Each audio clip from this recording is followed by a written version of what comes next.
November 27th, 2018 work session for the Board of Mayor and Aldermen. We're going to start out tonight with citizen comments for items that are not on the agenda. The typical procedure is to have a speaker's card, which is back there in the back, and you fill those out and give those to me. I have none, which indicates to me that there's nobody here to speak, so I'm going to close the citizen.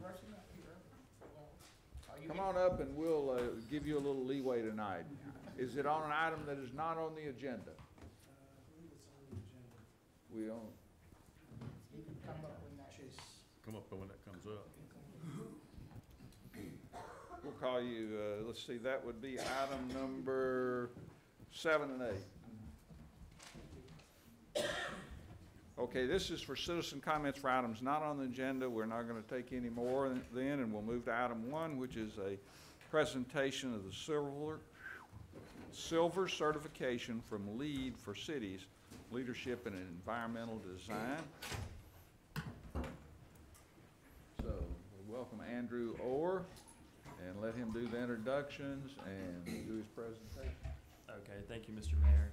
I have with me the chair of the Sustainability Commission, Dana Coase. She's an engineer with the White Group. And I've got Mike Leonard, who's an architect with Hastings and runs their Green Studio. He's been a member for about a year on the commission. And we want to talk to you guys about the LEED for Cities designation. We applied for this, spent a lot of time over the summer collecting data, and wanted to take advantage of this program. They're heavily involved in the United States Green Building Council, the USGBC, which sponsors this program. In fact, Dana, I think you recently became a LEED Fellow, and Mike, you're a LEED Fellow, which means they've been doing this for a long time and have a lot of technical experience. So let's jump into the LEED for Cities. Essentially, it supports continuous progress, it helps the city set performance goals, and it's a web platform used to track performance and measure progress, and it leverages a wide range of rating systems, standards, protocols, and guidelines. The whole intent of the program is for cities to measure and track indicators using the web platform ARC, which is a pretty user-friendly software program that USGBC provides. It was a fairly straightforward process. We entered a lot of information about Franklin. They reviewed it.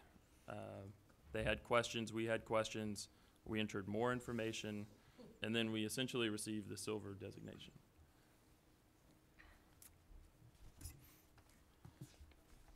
Franklin scored a 57, which sounds bad, but is actually pretty good.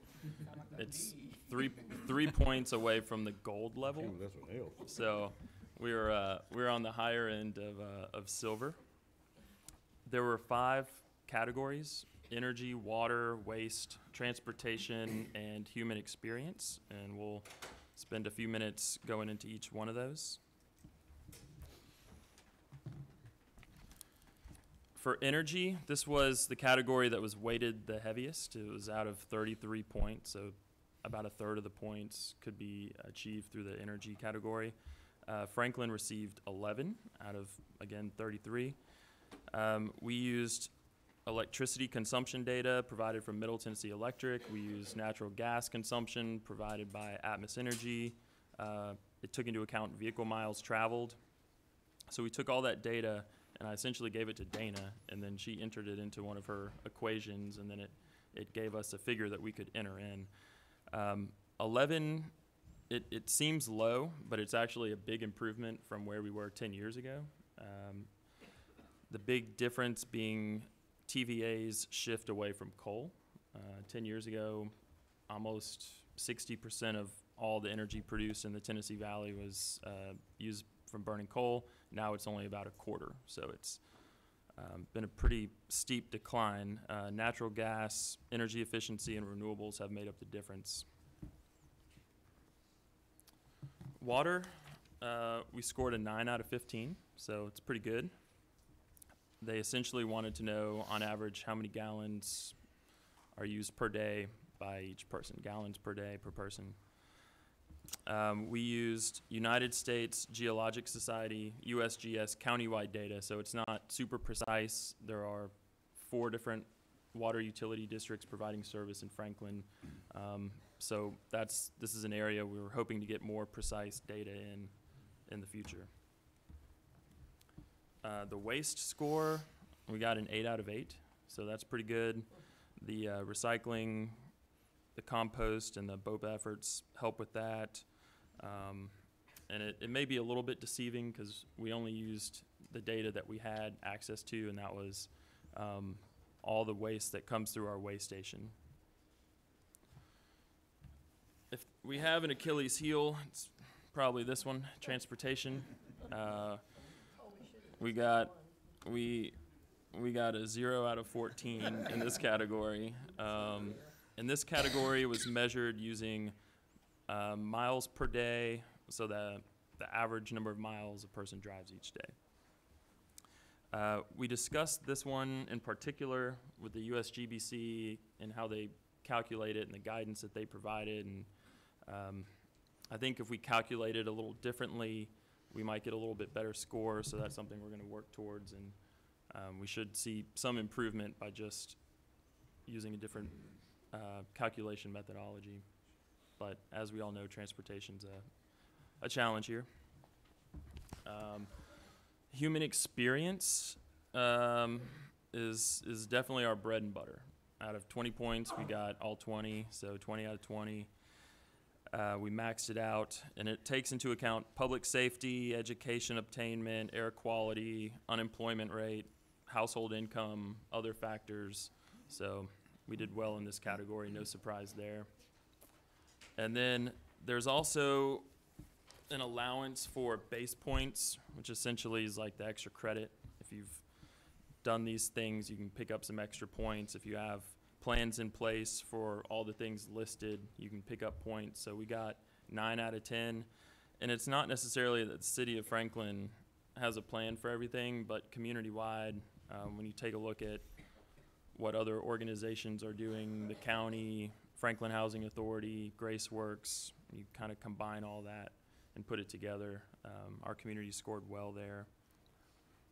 And then in terms of next steps, USGBC has asked us to work with them on a case study. Only 13 communities have gone through this process, so we're actually, I believe, the first in the Southeast. 2 cities in Virginia have done it, but Atlanta's working towards it. I don't think they've been certified yet, so definitely the first in Tennessee, probably the first in the Southeast. So we are going to do the case study, and that'll help them, it'll help us. We can share with other communities as well. And again, there are certain data sets we're trying to improve upon and get better data, more precise data. And then essentially, the certification is good for 5 years, but you can recertify every year. So we're hoping to seek advancement to gold. Anything else you guys want to add? Be open for questions. Go ahead, Alderman Bransford. What things will need to happen to elevate that energy number? What are the criteria? Okay. We got 11 out of 33. Yeah, and that's mentioned actually way better Atmos. than it was Okay. in 08, but we used Middle Tennessee Electric provided electricity consumption data for all of Franklin. You know, all the industries, the businesses, the residences, and we got one big number.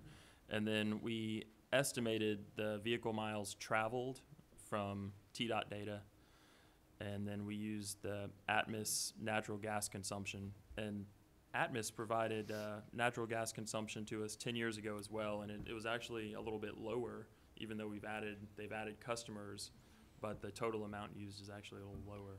So, and what would we need to do in addition to that? We're doing that, so what else is needed? So we need to reduce all 3 of those things. So reduce electricity consumption, whether that's through energy efficiency efforts. Vehicle miles traveled kind of goes into the transportation discussion. And The metric would be greenhouse gas emissions, so that's what all of these elements are going towards. So renewables, Solar. Solar would help with that as a community, so Mhm. the city can only do so much, but promoting the metrics to the wider community and working as a team, if you will, to focus on the end goal is greenhouse gas emissions. There's lots of ways to get there. I think naturally, with TVA's long-range plan, and their source of how they produce energy, their aim is to continue to reduce the coal, which is really gonna help the numbers. So I would imagine it'll improve. What part does electric cars play with this? It uses electricity, but it's not, Yeah, for this Not specific connected. category, does it? it's hard to say how that one would affect it, yeah. Thank you. Anybody else? Alderman Bland? I don't really have a question. I just want to recognize Andrew because I can remember when I got here, he hadn't been here very long. And I think it was a situation where he had to earn his keep for it to be a position. And he's still here. Yes. We all do that. So I just want to say that I am impressed at where we have really grown in this arena. And I appreciate your efforts and yours as well. So just kind of hit me. I'm like, wow, we've come a long way in, a decade. And your leadership, of course, is sustainability. So kudos to you all. And we have Alderman Berger as the alderman representative on the commission. So Awesome. She's done a great job. Well, great. I will say that commission is really an interesting group of people. Well-versed, well-educated in a lot of the different arenas of sustainability. And I think some people take that word and go, because we used to have discussions with what does sustainability mean. And then people go, oh, that's that pie in the sky out there. And it can be. Different peoples have different scientists even have different opinions on carbon emissions and how it affects the atmosphere and everything. But I think generally, the commission really wants to improve quality of life here, reduce our expenses as a government and as a community for the citizens, giving practical suggestions, practical ways to do that. And that's why I think the Sustainability Commission is so good, because they're always looking for ways to address the issues. And I think that the Board of Mayor and Aldermen need to think about things that we can, as a commission, address as well, because we're always saying, what are the issues that you're hearing out there amongst your constituents, or things that you read and think that maybe Franklin ought to be looking into, or considering how to save dollars, how to save energy, how to be better stewards of that as well. So if the aldermen have any thing that I can bring to the commission, or just call one of the commissioners here as well, I think we're all open to that. We've talked about that in our meeting, actually, and you've wanted, Dana, haven't you wanted aldermen to provide feedback. Yep, exactly. So we welcome that. It'll help us in conjunction with the outcome of Lead for Cities, help guide our direction as a sustainability commission. The things that I point to, especially one of our focuses has been waste and recycling as a commission, and now we're realizing that we're doing quite well in that category. So maybe we need to turn our efforts more toward transportation and making our city more bikeable and walkable. So, We just in love with our cars. Yeah. Well, one of the things that I'll just briefly mention this, but one of the things that I know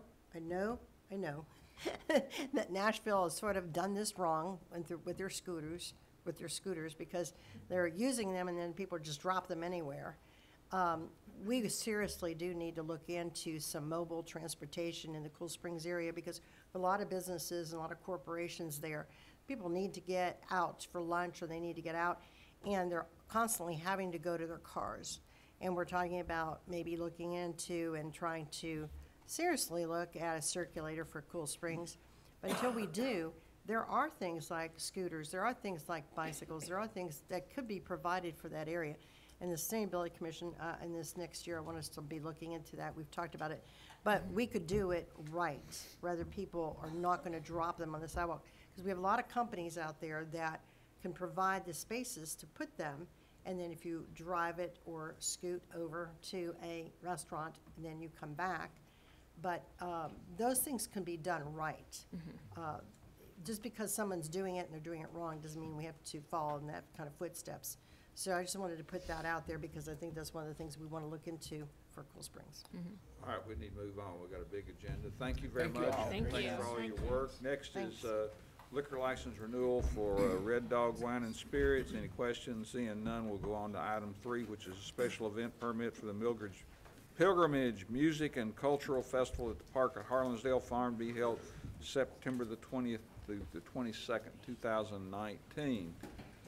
So We have some guests here on this. We as do, well. we Let me do. Just say a couple comments, introductory comments. As you know, this is a major festival event that has been hosted at Harlansdale for the past 4 years, and what's before you is an application for 2019, which would be the 5th year of the Pilgrimage Music and Cultural Festival. As we all know, 2018 brought severe weather, and it caused the event to be shortened on Saturday and canceled on Sunday. There are a number of lessons learned, I think, through that process by the event organizers, by the city. We've continued to work together since that event as we look forward and also try to learn lessons from this experience and how it applies to both this event and this festival, but also other special events that the city hosts. And that's one of our hallmarks as a community, is having unique special events that bring the community together. So what we really want to provide tonight is an opportunity for the event sponsors, organizers to present their proposal for 2019. We've worked closely since the event to look at the after-action report that is still being finalized, but to learn and to talk and share those. What they're going to present tonight is generally consistent with what staff is recommending. There are still some specifics that will come out of that after-action report that we will want to refine working with the event organizers. But I think the major elements of that are incorporated in what they're going to propose to you tonight and talk through with you tonight. So we've got Lisa, obviously our Parks Director, who helps host this event, Monique McCullough, who chairs our Special Events Advisory Team, and down on the very end, Todd Horton, who is on that team but also is our lead staff person in terms of emergency management, and served as the operations command person for this from the city perspective during the Pilgrimage Festival. So that's the introductions. We have Brant Wood and Kevin Griffin here as well. Alderman McClendon, before we get started. Yeah, I think we're doing this out of order. I've been waiting for an AAR on this to pitch the next one before we've had a critical evaluation of what happened at the last one is out of order in my mind. I'm not yet convinced that we can host an event of that size regardless of the plan. And so to put another application in process before we've had a chance to critically review what happened with 25,000 people stuck out in the weather is out of order. I mean, this is the classic case of deciding to do something before we know whether or not, how we got where we were and whether or not there's any way to salvage it. And it's one of these things where it starts to build momentum in a direction of, well, yeah, but. This shouldn't have been on the agenda, not tonight, not until we've had the meetings that we need to have internally. Alderman Berger? Have there been no internal meetings? No, there have been many internal I meetings. thought so. Staff Okay, has met and- together, just right. as staff met with key Right. folks from Pilgrimage. so. So there's been a number of, we're finalizing that report. Right. Todd's working on that Okay. now. There's a lot to it, but the request is been to get the application in front of you. This is a work session. We're not asking anybody to vote tonight, but I don't even know what to ask. Okay, so, well, I do think we do, Dana, because you were leaving as I was coming into a meeting with them, and you called the alderman, and we spent a good hour and a half talking with you. We had all the time we needed to ask you a bundle of questions. And you were amazing in that meeting because you answered those questions so well. And the other thing is you went out and you really researched other entities like yourselves that have had these same issues. You're not alone. This happens all over America. And how they've handled it. And I think you did have a lot of things in place that were able to address it with the city. I think you did a decent job. Did you do the best job? No. But you learned from that. We all learned from that. And that happens. I mean, you can have the best laid plans at the same time until you go through it yourself at that time. You will learn. We will, if we don't, we have something wrong with us all if we don't learn from it. So I do think that we had a very great opportunity. Thank you for inviting us to come, because we did have a lot of questions, and you also presented a lot of insights, things that I didn't even think about, things that constituents didn't even talk to me about. I'm going to stop you right there, Alderman Berger, Sure. if I might. But I just You wanted know, to say- I'm going to make a fine. decision that we're going to continue on with this presentation tonight. And in all respect to Alderman McClendon, I know staff has been working, and much of the input that the pilgrimage folks have gotten and their responses are based on many of the meetings that they've already had. I agree with Alderman McClendon that I want to see that report. I'm very interested in it. I fully understand that. We've got plenty of time to massage this thing and talk about it. I think let's let them do their report. I agree. Then And we'll I'll come. make sure you all get after-action report Yeah. and summary as well, prior to any formal action we ask you to do. So we'll make sure you get that in the very near future. I don't know that I can give you an exact date. I know Todd's and team are very, very close to having that. So we'll get that to you very, very soon. I do have one question, and I don't disagree with what Dana's asked for at all. I mean, I agree with that part. But we probably also need to know your timeline, because you have commitments to make to artists that you can't back out of. I'm sure that you have to put money down on. So I'd be interested in that discussion as well. Why don't we let them do their presentation and move on through it? We probably won't have as much discussion tonight as we would have had if we had that information Alderman McClendon referred to, so we can. 2018, 2019 safety programming. Thank you.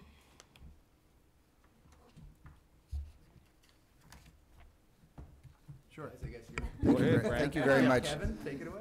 Thank you very much, Eric, and we plan on being out here by 7, so. keep that we want to have a lively discussion with regards to the content and the and looking at 2018 introspectively, constructively, and in detail. But out of respect to time, we want to kind of dial it into the macro issues and the things that kind of underscore the pilgrimage team's partnership with the city, with parks, with city officials. Since day one, since we proposed this event, we have been sort of concurrently planning for a weather event. It's part of the industry we're in, and being able to conduct the plan that's been 150 pages since day one, evolving it each year, looking at the industry's circumstances and things that happen in the world. We continue to dial in the plan, including tabletop exercises with the chief and his team and our team.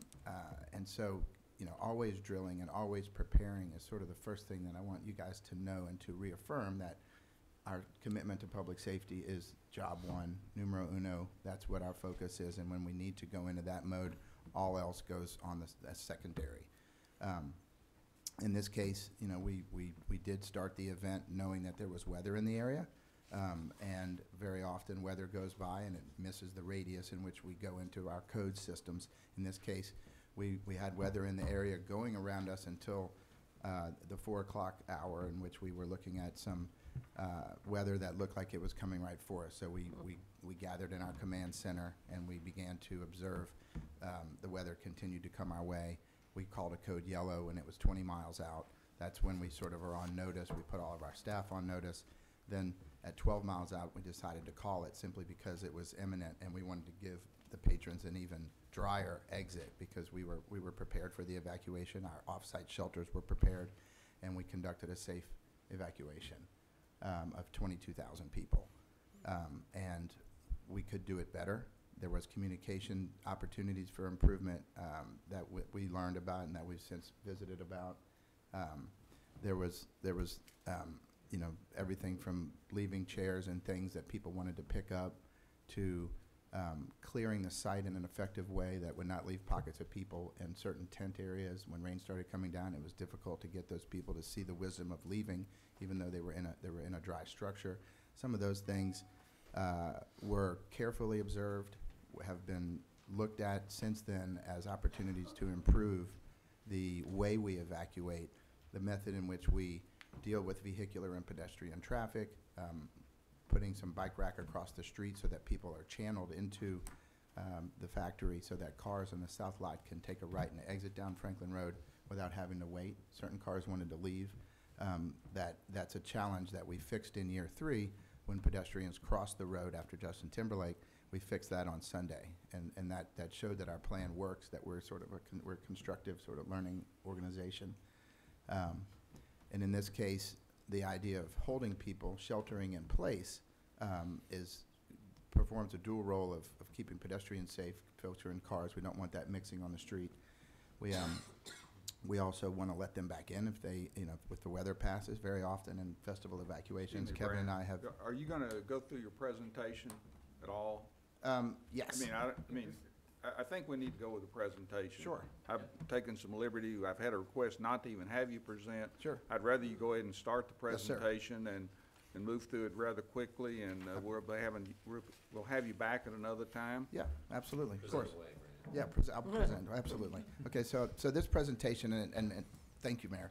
Instead of just kind of glazing through it, we'll walk through it. It's got a cover letter to you guys that in our individual meetings, things we touched on. The key components being, and starting with things that really did work. We introduced a command center that the officials and the pilgrimage team operated out of. We installed a camera system to observe all the goings on at the festival. We enacted a weather code system. We hired a weather team. We did a site evaluation plan to determine whether we could open or not. We determined we could not. We did use a shelter in place and the off-site shelters. They worked exactly according to plan. And we did fix the park. And we have, you know, an $80,000 bill that we're going to pay for the contractors that did fix the park. There's areas that we can improve upon.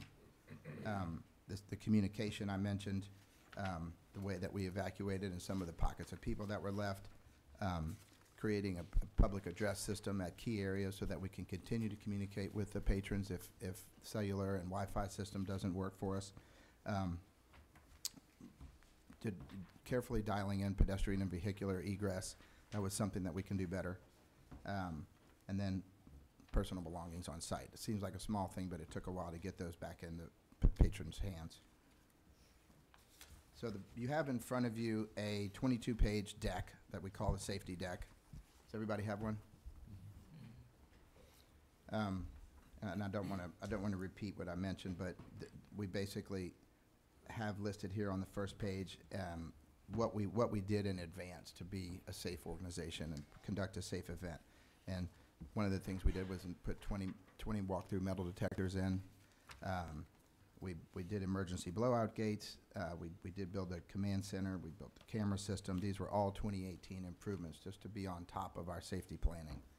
Some of those were kind of induced by other festivals and some of the challenges that 2017 brought. New for 2019, we're going to hire a communications director to carefully disseminate safety information to the patrons before the festival, things that will make them more mindful of how we conduct an evacuation, where you're going, what are the routes, how to follow the instructions that we'll be posting on the screens. We feel like getting ahead of those with some advanced awareness will help the patron kind of show up mindful of contingencies and variables. The PA system I mentioned, I know that's one that Chief Horton believes in, so that we have constant communication with the patrons. Off-site factory Yeah, I mean, literally a PA system that a single source can announce we're reopened, we're not reopening, the south gate's open, the north gate's not. That information system's super important, and we can do better there. We built a safety video, but we didn't display it as planned. Having that scripted and watching those in advance on Friday will help us to ensure that those pieces get shown during the festival as reminders, especially if there's weather in the area. And an email blast and available on the app. I think that we were a bit tentative sending out those safety videos in advance. We did on our own accord and with your input, do these safety upgrades for 2018, like the state-of-the-art blowout gates, the command center. We spent over $200,000 doing this state-of-the-art security system in the wake of. Will y'all just go ahead and stick with the presentation Yes, sir. and quit ad-libbing and let's All right. move on? You got it. So we have one of the things we know that is important is that we're going to have less park closure days. It's important to note that in 2015 we were closed 3 days for access to the park. 2016 and 17, 8 days each one of those years. This past year, 23 days. We have a weather page that I won't go through in detail because it very much shows what the weather was like that weekend. But it's very important to note in our bullet points that there was a lightning strike that hit the ground 0.9 miles away from Harlansdale. We also had 69 strikes within our 8-mile radius. We know we made the right call, and the weather report affirms that. The management safety experience of pilgrimage is very important to note that it sort of, we engage in continuing education. Sharif and I attended the Emergency Protocol Summit in Las Vegas. We've hired Carl Monzo and Mike Dano as our safety security management. They are very top-level professionals and have the client list to prove it. We sent Sharif to the Event Safety Alliance and Severe Weather Summit in Oklahoma for his continuing education to make sure that he knows exactly what all the details are and how to enact them. We conducted the tabletop exercises that I mentioned, and then we brief our staff and all of our team on security protocol and safety protocol before the event happens on a festival week Thursday. It's a critical part of our plan as to how we shelter. Our on-site sheltering at 2.5 cars per people holds roughly 11,000 people on site with a fully parked site, as noted on this page. Our off-site shelters, and we've indicated on some similar festivals in the back of the presentation that it's industry standard to send people out of the gates and then they're kind of on their own. We're very fortunate to have the factory across the street. The factory has a very large capacity, and it is directly across the street. So that's very helpful to us. It holds over 12,000 people, and it served us well during the evacuation. We did find some ways to improve the access and the loading of that building. We also have some other shelters that you will recognize here, each with a healthy capacity. We want to add the Harpeth Hotel to that list. It's not on here, but we have a courtesy hold on the entire hotel for this weekend, and we'll be selling room packages. That parking garage and that hotel will also be on our formal off-site shelter plan with a pretty big capacity. I didn't want to speculate and put that down without knowing exactly what the square footage is. We will have that hotel full of pilgrimage patrons that weekend. There's also off-site parking, which those cars can serve as our off-site shelter in place as well. Those capacities are Liberty Elementary is 2,300. In the cars, that lot always fills up. Ligon Field, 1,000, and Bicentennial, 1,200. The pages that you just saw show over 40,000 in shelter capacity. We ran some, you've seen this page before, but the venue could hold 75,000 people comfortably by the standard of 10 square foot per person. That's a liberal amount of footage per person, and I just put this in there for information purposes. On park closure dates, as I mentioned, 2015, because Monique and Parks worked with us on how we built the site, we were able to keep one side open while we built the other, resulting in only 3 days of closed access by the public. 2016 8 closed days. 2017, 8 closed days. 2018, this recent partly canceled festival, 23 days of which the park was closed. It's obviously our efforts to solve for the least amount of closed park days. We have a page that identifies key dates for next year, including the festival days, which we have applied for, including our announced days and some other things we're adding to create more community-wide participation by pilgrimage in events that are, some are like the Christmas tree lighting, and those things are already established. Some we're building into the calendar to and invite the public to participate in pilgrimage activities and to conduct fundraising. This next page is a repair bill that went up to 80,000. It was estimated here at 67, but we didn't have our final bills in. We just got our bills, so we're good. I think that this next set of pages is other festivals and information on those festivals. I don't think I'm going to walk through each one of those, but they're meant there to show kind of what density, what acreage, what sheltering, and just kind of what the other scenarios are where festivals take place in some cities nearby and elsewhere. And then we have a similar page on pilgrimage that has the same data. And that's the presentation that we put together just as a study of our safety environment on things that we think we can that are observable data that we think we can deploy and employ for our 2019 plan. The permit application doesn't address these things specifically, so this is an addendum to the permit. So, what's the drop dead date that you need approval? So are we on schedule right now to meet that drop dead date based on the application process and when it's going to be before BOMA? You mean for our side or their side? Our side.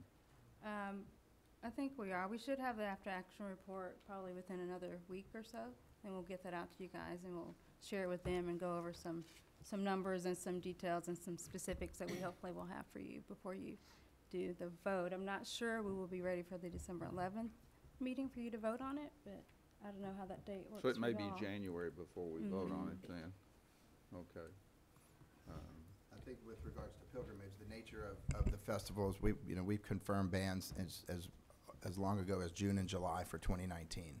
The headliners get booked first. Those are obviously the priciest and most Sought after. yeah, the most sought after bands. So we've each year we book a little earlier just because the market continues to get more competitive, and the best artists are the ones we seek for this festival. And so we are well into acquiring a fantastic lineup. And we do that with the knowledge that, we've developed a partnership that understands the risks and the rewards of a festival like this. We have applied for our 2019 festival, 6 weeks ago, which is usually the timing that we submit our annual festival permit application. And it's $25,000 is the amount that we're applying for. That's less than we've applied for the last year, which was $27,500. The other kind of terms and conditions are the same with regards to staffing and hours. 10 o'clock gates, 8:30 close. We are introducing some shows at the factory after the festivals, just so that it would hold several thousand people without leaving, so that release, just to ease the burden of egress and activate other aspects of the community economically. And we're holding a date at the Franklin Theater on the Sunday night. It was not available on Saturday, and also looking at other venues that just so we can send people out that still want to consume more music and have a good time to work with our fellow venue owners for more entertainment. Okay, so I think, So you don't want us to ask any questions, or you just want? I don't mind you asking questions, but I think that Alderman McClendon makes a good point. A lot of our questions are going to be based on understanding what that report says. And Okay.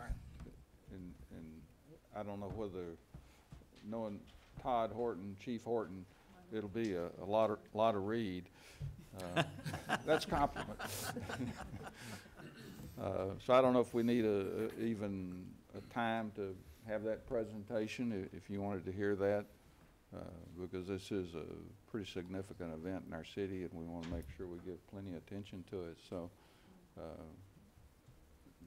do you have an interest in having an extra meeting at some point in time to look at that report? Talk about it. I'd like an extra meeting. So would I. I don't think we ought to just scrunch it up, try to get it through it. But, Mr. Mayor, it sounds like staff and the planners will have your meeting and compromise and come up with something that will be presented to us, and then we will work through that. So that is what needed. So when staff and you have come to some type of an agreement, then we will take that and run with it or not. And I think that staff and Pilgrimage are working together on agreement. So, I mean, I don't think there's fighting or anything like that. I think that we just want to make sure we have the facts before we have a vote. And I think that if we could have a special session that we could squeeze in and just to get a hour-long presentation of what the download is. And We were able to ask you a lot of questions. As I said, that was really a good session to be able to ask those questions and get and hear back from you. But I think I agree with Dana on that, and the mayor too, that we probably do need to have just one when we get all this together too. After action. Yeah. Alderman Blanton, do you want to make a Well, comment? and I do want to say that Brant and Kevin, I believe, met with everyone, almost everyone, and I appreciate that importance to kind of get where we're coming from. But as I told them when we met, it's hard for me to have any kind of input other than constructive criticism, which you listen to, because I don't know the position of our staff. And so for us to be the voters and not know what we need to improve on, I do think, to your point, it's kind of a little bit premature because we're not boots on the ground. We weren't over there knowing what exactly went on. We've heard, and we hear from citizens, but I do think we've got to get all of the information before we know how to proceed. If I can, I just want to share with the board one thing as you go through this deliberation and you consider the after-action report and so forth, is that while you will be presented with an opportunity to vote on this, realize that our planning takes place all year round, and there's a lot of variables that we can't predict right now. For instance, you will be voting on, at some point in the near future, the Franklin Road construction project. That's going to have a significant impact on how we manage this particular event. And we won't know those things prior to you being able to vote on this particular application. So Pilgrimage has always and will continue to work closely with the city to look at all aspects that affect this venue and how we best provide for not only the festival but for public safety as well. And we will certainly do our best to keep the board updated on that progress. So the event application, while it will have some conditions listed in it, there will be more conditions that will be placed upon Pilgrimage as we go through and understand that timeline of construction and anything else that affects it, even up until the day that the festival opens. The city will always choose to exercise its right to expect Pilgrimage or any other event to meet certain expectations prior to opening that, and that will be no different this year, if that helps the board at all. Thank you. Thank you. Thank you. Thanks. Thanks, guys. I just wanted to say thank you again. The individual meetings were illuminating. That is what crafted this document and this deck, is the cares and concerns and observations, and many meetings with Chief and his team, Monique and her team, Lisa and her team, all contributed to this synopsis. One thing I do want to say is that we have made refunds to all the patrons, which is an exhaustive process. It's stressful, and that comes without thanks, frankly, nor do we look for it. I mean, we just put our heads down and continue to work on 2018 while planning 2019. That's what we have to do. But it is important to note from a community standpoint, which you guys represent, is that half of the patrons are from here. The other half are from the region. That we did fulfill our obligation as promised to provide refunds, and we continue to work with vendors and sponsors to make them whole as well, while we again plan for next year and continue to close the books on this year. And so thank you so much, everybody, for your time and effort. Okay, thank you. Item 4 is 2019 through 2028 Capital Investment Program Financial Model and Analysis. So we've spent much of the last couple months working through a review of specific capital investment projects as developed by staff and with your input. And we've had 4 different work sessions around that.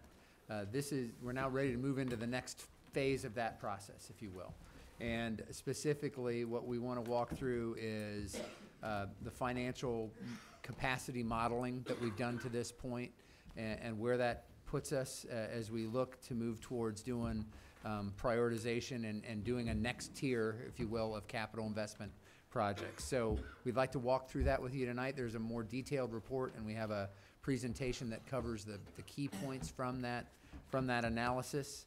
And Michael and Christine will walk through that with you. So take it away. Good evening, Mr. Mayor, members of the board. Happy Thanksgiving.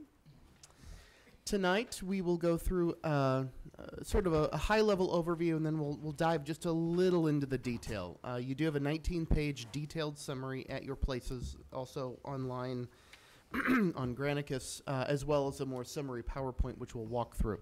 I think overall we have good news, but you won't be able to do everything you would like to do. I know, shocking.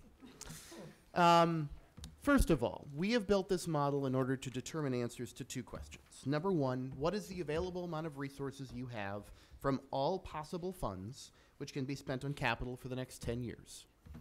The second is, what will the impact be on the city's debt capacity and overall debt structure?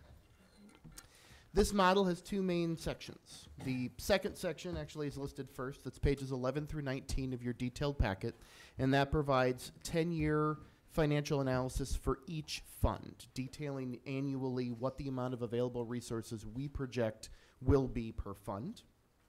And the second, which is actually the first, is the executive summary, which includes current resources, future and then remaining resources, a revised debt capacity model, a list of unfunded capital obligations, and a summary of unobligated resources for the 10-year horizon. As with everything we do from a revenue standpoint, we have tried to be conservative with our projections and prudent while balancing and determining available resources. Available fund balances, quote unquote, are current estimated balances in most funds as of June 30th. If you would like to learn more about those fund balances, please come to Budget and Finance Committee at 2 o'clock on Thursday, when the FY 2018 audit will be formally presented.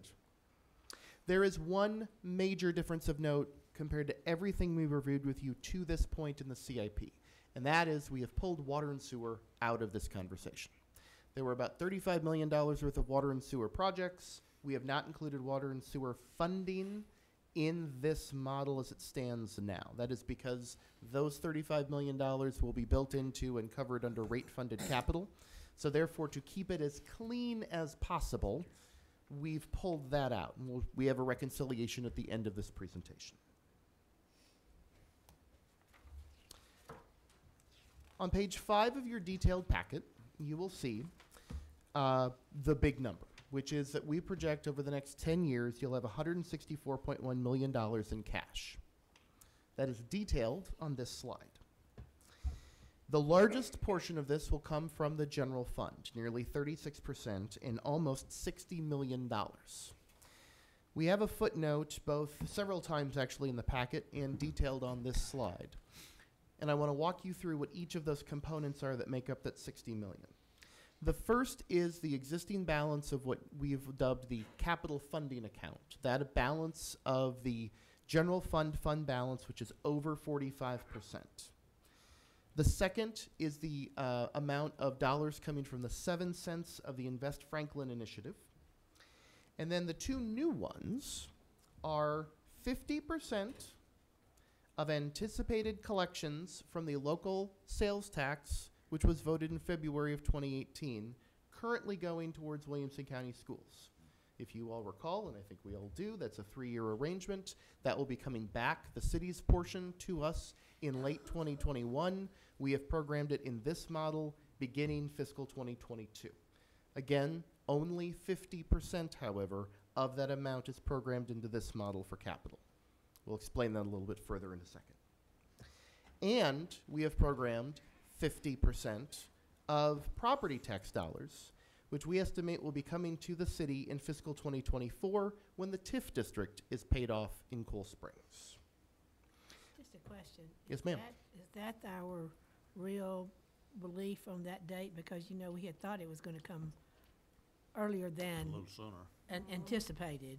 Well, we anticipate repaying the bonds, and then we all, the next year, have to repay the general fund for the monies that the general fund advanced a number of years ago, and then the TIF will be considered collapsed. And so that's where we're conservatively estimating 2024. That would be after we repay ourselves, which is a little over $2 million into the general fund.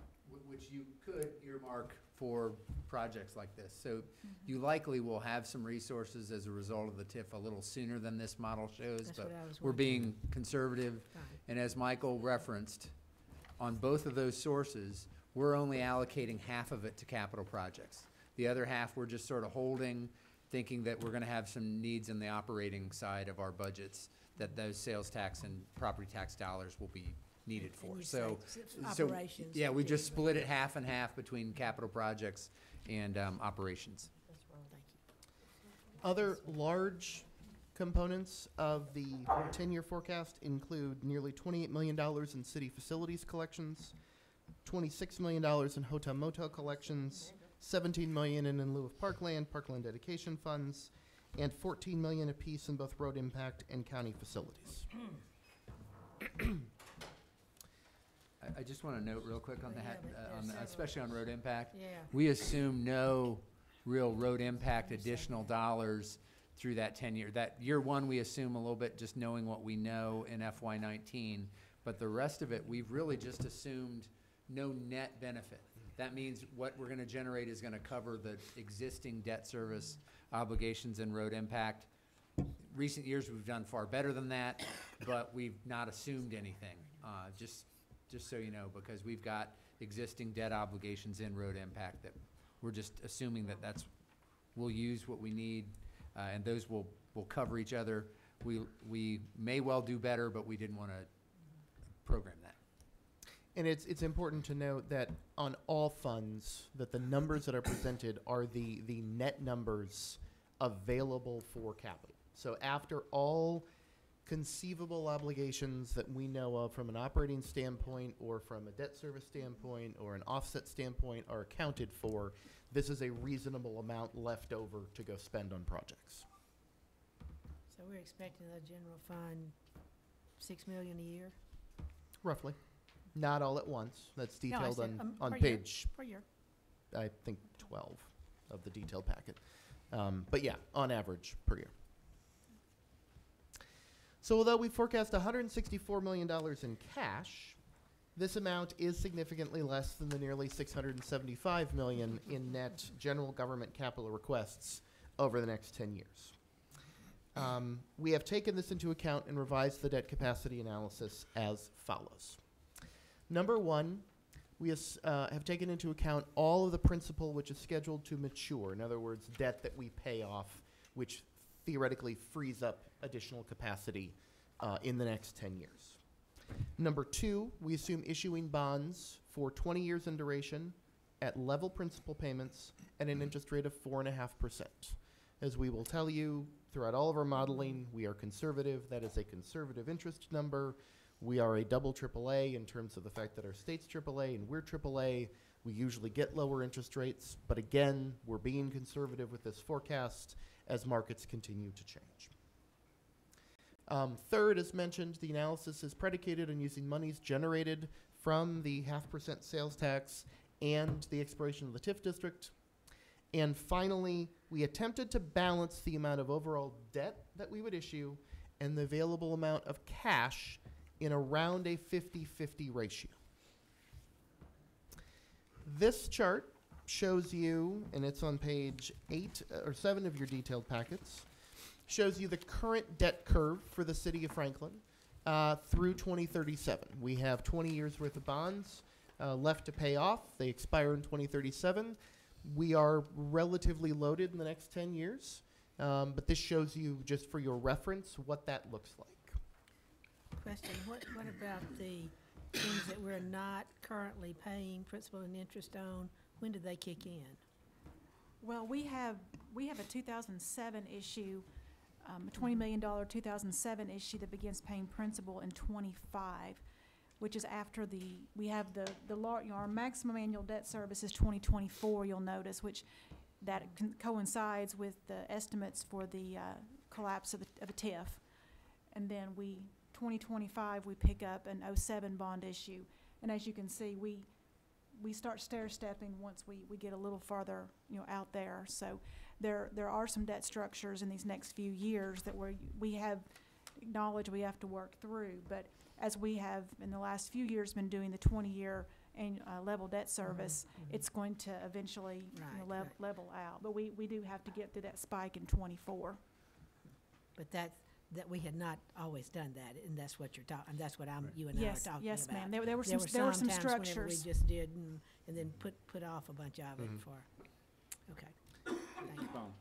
Please. This forecast, as you see both in detailed numbers and bar charts for the 10-year window, shows the impact of not doing what we used to do, but rather doing level principal payments over for 20 years at 4.5%. You can afford to take on $120 million of additional debt for the next 10 years. Now, we're forecasting, for model's sake, $40 million in 19 and $20 million a year, 21, 23, 25, and 27.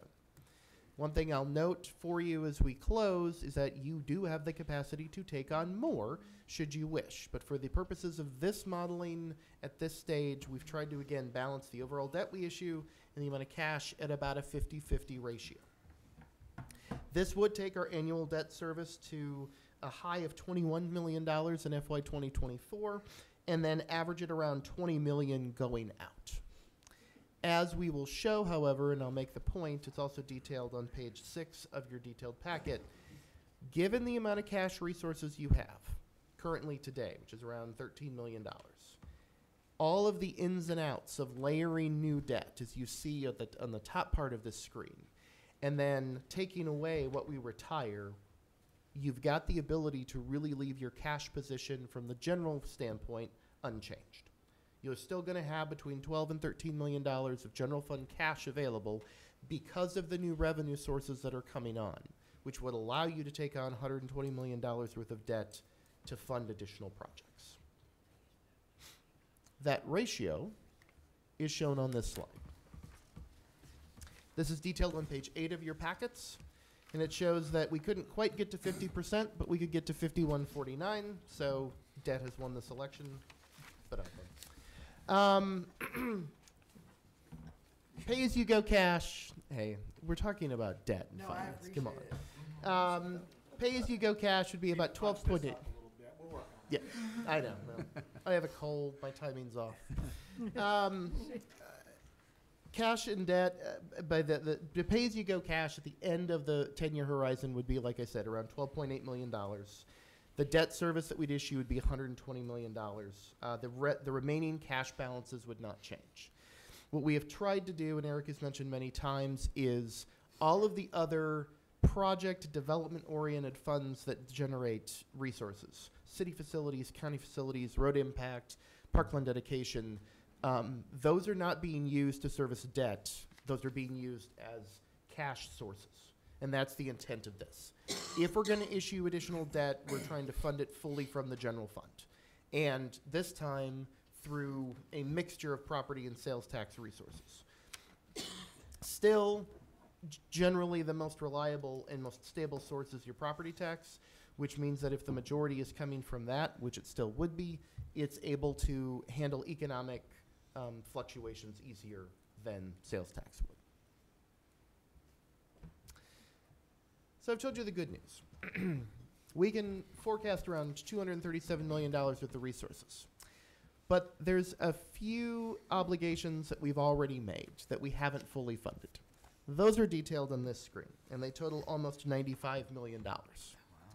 The first 5 were approved by you under Resolution 2016-69, which was the Phase 1 of the CIP, and that's the balance necessary to fund East McEwen Phase 4, the Southeast Municipal Complex, Phase 1, Franklin Road, Mallory Station, Royal Oaks, Liberty Pike, and the additional improvements at Century Court.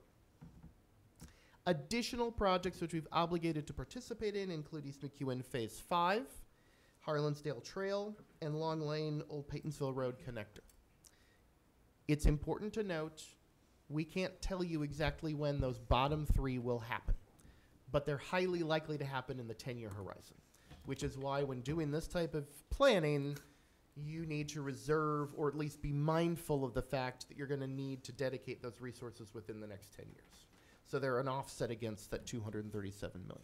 And just as a reminder, McEwen 5, that is a 50-50 split between Brentwood and Franklin. So that is a $18 million project, and this is our half. And the thing is, whenever they start on it, we have to do it then. They can trigger it. That's why we've done all the design work, yes. We absolutely cannot. We've got to deliver do it the at our project convenience. within 2 years of that trigger. That's why we're preparing now for that. And the Harlansdale Trail, is that just all our money? That's not any private money? This is we've received grant dollars. This is what we see as the local portion remaining for that project. Again, the exact timing on that one is not exact. We're not sure on that. It's within probably the next 2 to 3 years. Okay. I would expect that you're going to spend that. Yes. And There- Long Lane, we sharing that with anybody? Or that's just the Long state Lane side? is all on Okay. us. Okay. Yeah, we did the piers, the supports were put in as part of the I-65 project, and we just made a general commitment that the city would complete that in the future. So we didn't have a strict timeline, but it is one that's out there, and improvements have been made to make that possible. We've done enough design work to know where to put those piers and the other work, but that's one that we've committed to do, but we didn't commit to a specific time. So, at the end of the day, we're forecasting just north of $142.3 million of available resources. When you take into account the resources we'll generate, the resources we'll borrow, and our unfunded obligations. That's offsetting against nearly $673 million of requests. We'll leave you with these points. Number one, the good news is you got $142 million. You could even round that up to $150 million. Thank you. Key point, which Eric will talk about. As we look forward, this model is inherently conservative. We have reasonable to lower growth rates in terms of property tax, which is a 2% increase, sales tax, which is only a 3% increase, as well as small general increases or flatline when it comes to parkland resources, county facilities, and city facilities moving forward, simply because those are more development dependent. We just don't know. And as you heard from Eric, road impact, we have zero programmed in after this year. That conservatism generates, however, the ability to keep us in a position where we can leverage cash. We have seen the benefits of being able to have cash on hand to then go and match state grants or federal grants, depending upon the situations as they come up. We feel confident that you can still have that $12 to $13 million in cash at the end of the next 10 years and be able to issue $120 million in new debt. And finally, the conservatism we talked about is the fact that we're only taking 50% of the sales tax monies that are currently going to Williamson County Schools and the TIF district. With that, Eric will close, and we'll stand for questions. So where does this put us? Could I ask, or make a comment, specifically on the road impact fees? They can only be spent for very specific projects. Same thing on the city facilities tax. I mean, we've been using that for fire and everything, but they're not gonna need a big thing like that, but I guess we can do it for use it for parks too. But those two, and then also, in the lieu of parkland, I mean, we may have that money there, but it can only be spent for something that fits the situation, fit the nexus, if you want to say that. So I think we do need to also keep those things in mind too. And I'm not sure how that fit in with this, but.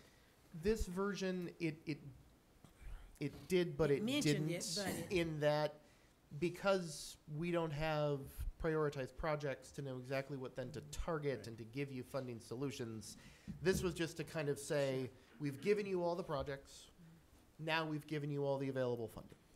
So it's sort of a global Right, revenue and I picture. appreciate it. It's Yeah, very so it good. gives you that sense. And so that takes me to where I wanted to kind of bring this, which is our next step in this process. What I would suggest we do is ask you to give us a prioritization. This is the big prioritization. This is the global prioritization. And I'd ask you to give us projects that total up to $150 million.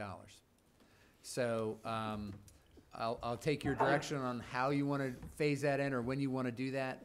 But we would give you the full list and ask you, excluding water and sewer, to give us your priorities of that 150. From there, we will look at what the priorities are, where there's some commonality around your priorities, and start to develop more specific funding approaches and strategies around those higher ranked projects. That's where we start to refine where certain specific funding sources and cash sources will contribute to certain projects more than others. And so that may help us shape those priorities in that next tier of projects as well. What did you do with our priorities that we gave you? That is, we'll share those back to you. Yeah. But those were strictly a non-dollar amount within the category, so we got a sense of what's important to you within each of those groups. So we'll share those back to you so you can see, is it just as helpful information, but that was really one step so that we knew within the categories what was important to you. But now we look at the capacity and across all those groups, what's most important to the board. Yeah, they gave us the menu, and we looked at it, and we found out what we liked, and then they snatched it away and gave us the kids' menu. That's kind of what happened there. Now we can order. Yeah. Now you know what your bank Yeah, account you're is. getting a and you grilled can cheese. order. Share those back to us, Eric. Yeah, that'll be good. Yes. Will you, will we see, like, this project got 3 votes, or, We'll share with you Oh, what we yeah. got in We'll from have that, those. just, and just as a reference. yeah. So You we'll know, know. you still should let us know within the $150 million. You essentially did a prioritization within categories for the around 670 million. That's right. So you got way more needs than we have money. That's always the case. But that's helpful for us even outside of this. So as we identify priorities, there's still going to be some projects that don't make the cut, but maybe a high priority from the board going forward. And we'll continue to keep those in mind and look for opportunities that may help us move forward on those when we, we'll refresh this probably 2 years from now, just like we did 2 years before.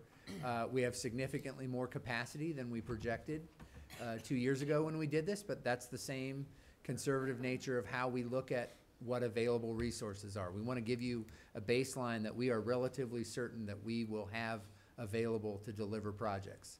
And that's what the purpose of this model is to do, not to maximize it or tell you the most you can possibly do, but tell you what we feel comfortable in delivering in terms of capacity. When we did this phase 1 2 years ago, we went 60% debt, 40% cash. We've shifted that to 50-50 essentially in this approach. And as we get specific projects, that number may change a little bit, but our target is going to be around a 50-50 split debt to cash. Question before I recognize Alderman Berger, and then Alderman Barnhill, and then Alderman Bransford, and then Alderman Peterson. So you'll send us something so we can rank so we can have a menu of $150 million worth of projects. Is that the plan? Yeah, we would give you something similar to what you've seen on the individual categories, but it'll be a full spreadsheet list and a prioritization that'll total for you as you give us projects. So you can just run it down and see when you hit It locks 150 up when million, it you're locks there. up.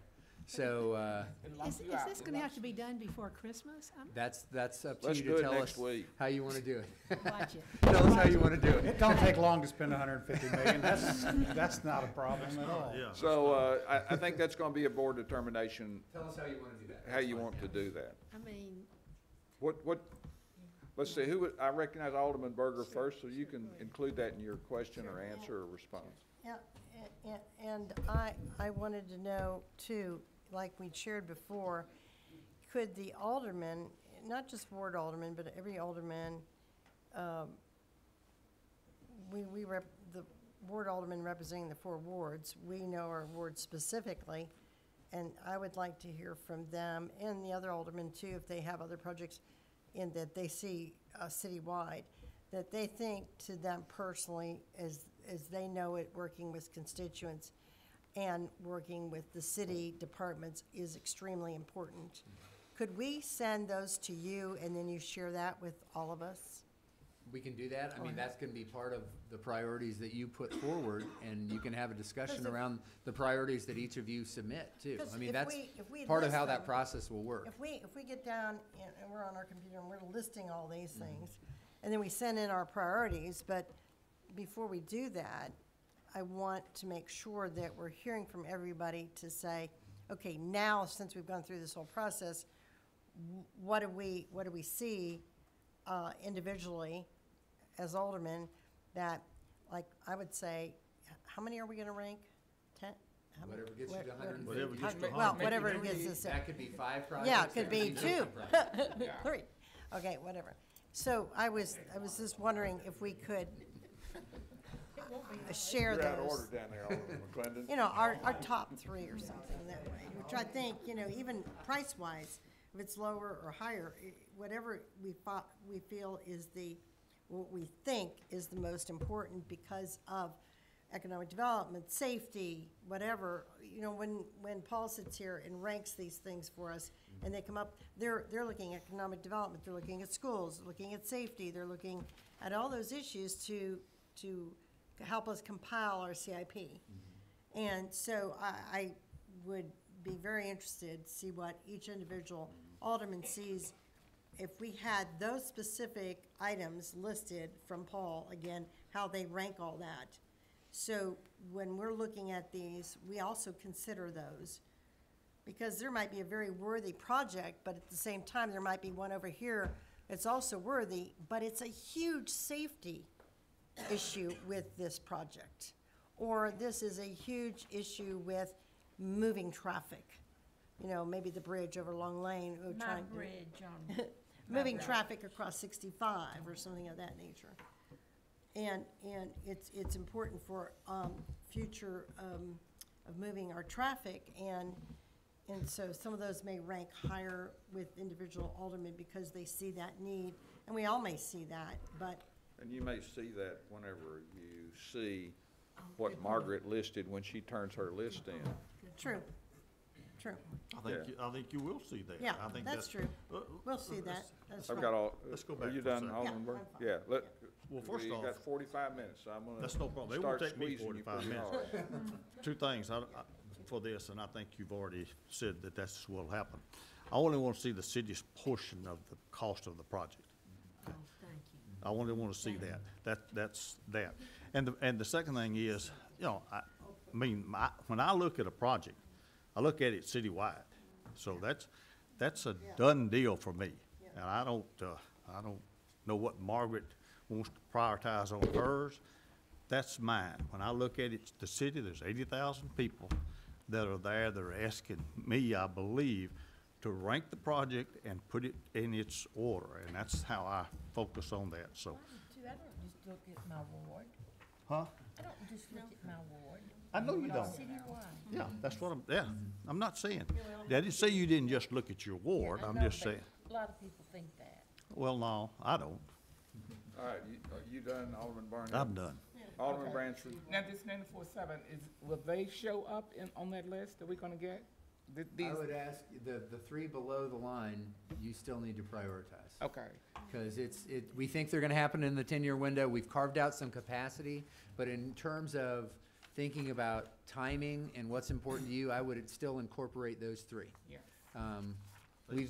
We've carved out some capacity because we know that we're probably gonna be, Those 3. for lack of a better term, forced to do those projects in the 10-year window. But you may have a strong interest in seeing one of those happen sooner than later. So I would still prioritize them with everything else. Alderman Peterson? I- Nobody's told me the date, so I assume the date is a week from today. unless you're Oh.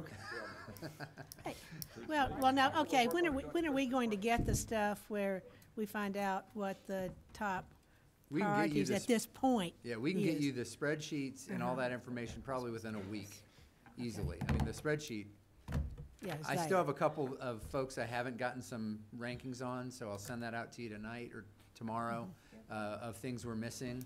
And we'll get the closure on that, and then we can share everything with you. All right. Well, my thing is that, to look at the menu, he already knows what he wants. well, but, Alderman Peterson has the floor. Yeah. Go ahead, Alderman thank you. Peterson. Well, at this time of year, there are a lot of other things going on, and I'm expecting to spend a good bit of time looking at this also. And I would hate to see it have to be in on December the 24th or something like that, or even January the 1st or something like How that. about January 15th? Just arbitrarily. Arbitrarily. And if But you it- want to get it in sooner, get it in sooner.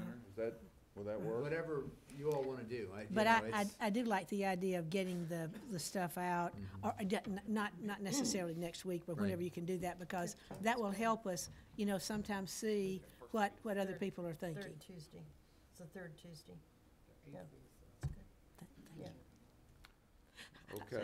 I second that. You owe me, Alderman Peterson. I know, second that. I'll be All right, done anybody before else want to address this? I So you'll second be that. getting more information. We need to move on. Item 6, Resolution 2018-83, resolution initiating the annexation process and draft plan of services for several properties located east and west of Lewisburg Pike. Mr. Mayor, while he's Okay. coming up, can we do number 5? Number 5, yeah. Oh, did I skip? Yeah, this yeah, is yeah. fairly straightforward. Christine can probably do That's it. right. in fairly Consideration, short- I'm 1 sorry, I minute. skipped it. 1 minute. While they're coming up, draft resolution agreement between the city and the state of Tennessee, Department of Treasury, provision of certain investment management services for the city's closed defined benefit pension plan. Basically, what the state is gonna do is they're gonna take our non-liquid assets and hold them and manage them. On our Uh, behalf. on as our cus- behalf. As custodians. That's good news. They are not liquid. They would have been sold in 2016 at a loss because they're long-term in duration. And the state has reviewed those assets. They agree with our strategy to hold those, but they will they will serve as custodian, and also help us with reconciliation and reporting. Yeah, those are things like timber funds. That's the Yeah. things you were talking about on that page Yeah. 7. Yes, ma'am. It's longer term. Okay. Okay. Okay, item 6 then. Chris? Okay, Chris? Yes, Mr. Mayor. Before you is a draft plan of services to initiate annexation of properties along Lewisburg Pike. There's a preliminary plan of about 700 residences, including single-family, big houses, and duplexes. And there's both single-family residential, that's the majority of there's one parcel that's designated in Vision Franklin as single-family. The rest are conservation subdivision. And staff recommends initiating that annexation process. And that is all the stuff, just almost all the stuff down from, around Stream Valley, but I'm thinking there where we're talking about Goose Creek, Yes, ma'am. really. That's in the UGB. It is. All of it's not, though, is it? I don't think every Looking at piece the of map that is. up there. I believe that it is. Yeah. Okay, I was thinking there were, So this is But it- creating a plan of services. Yes, sir. and, but it, Not This is a actually- draft plan of service and a request to start the annexation process. So we would do a public hearing at the first meeting in January, and then, should you direct us to go on the annexation process, we'd go through and finalize the plan of service, look at potential zoning and other elements that would accompany it coming into the city. Development plan. And development plan, yes. and it, This and it, just makes me wonder, how far down are we going? Are we going all the way to Lewisburg? well, 840's right down below this. Yeah, it's I all mean, within the urban growth boundary. you know, but I- that's your call. But now, Straight down Lewisburg. but I, Lewisburg's a nice place to live, Well, we may all be living there. but, Might as well be Mars for you, but wait, we should say. That was- Too many long presentations. That was good, that was All right, good, though. just one thing, that, it is cutting out the Goose Creek Estates and all the stuff over on the, I guess, west side across from that, too. Right. It's not picking up everything. That would remain outside. Okay, thank you. Okay, ready to move forward on items 7 and 8, which is ordinance 2018-43 and ordinance to rezone 22.07 acres from detached residential R1 to Pacific Developmental Residential SDR 2.04 district for the property located north-south Carruthers Road and east of Carruthers Parkway. And then the next thing is a development plan for the same property. Yes, Mr. Mayor and Board, these were brought before the Planning Commission earlier in the month. Both were recommended unanimously for approval. These are within the single-family designation within Envision Franklin, and they are proposing only single-family dwelling units. Development plan has, I believe, 45 units in it. Yeah, if there's any 45 question. units? In the 45 22 homes. acres? No, on, 22 acres. Yeah, there's 22. 22.7 acres Yeah. in the site. There are some things in that where they're connecting it through Falcon Creek that there's, there's some concern about.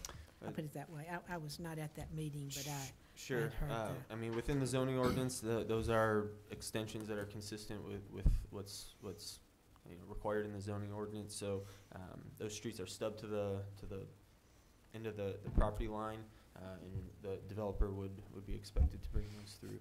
But there's one down there that's stubbed where the county has So given. the stub to the county, there's a 5-foot abandonment that the county approved early in 2018.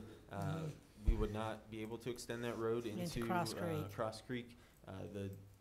We've asked for the right-of-way dedication all the way there, but the pavement would stop short. But it would not provide access into the county. Let me,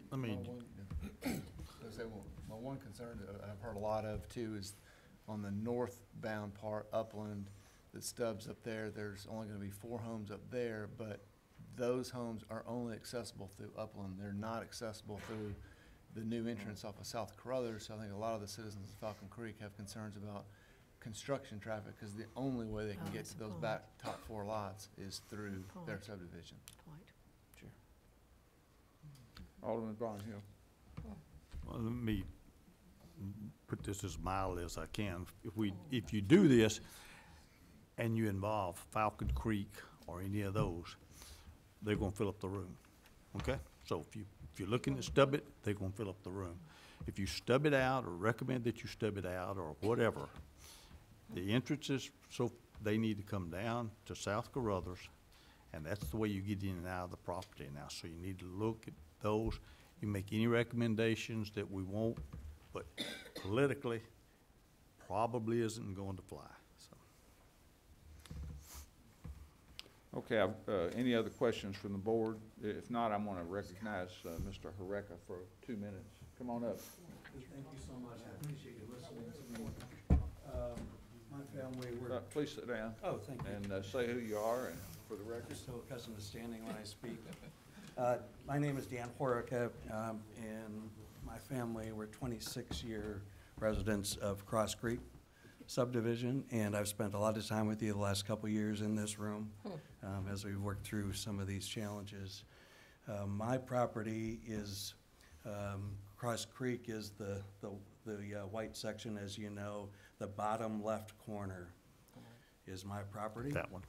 So when you approved Coletta Park on the other side, what you approved was an 80-foot barrier with trees, and what they came back with was 1 to 2 acre lots along that barrier.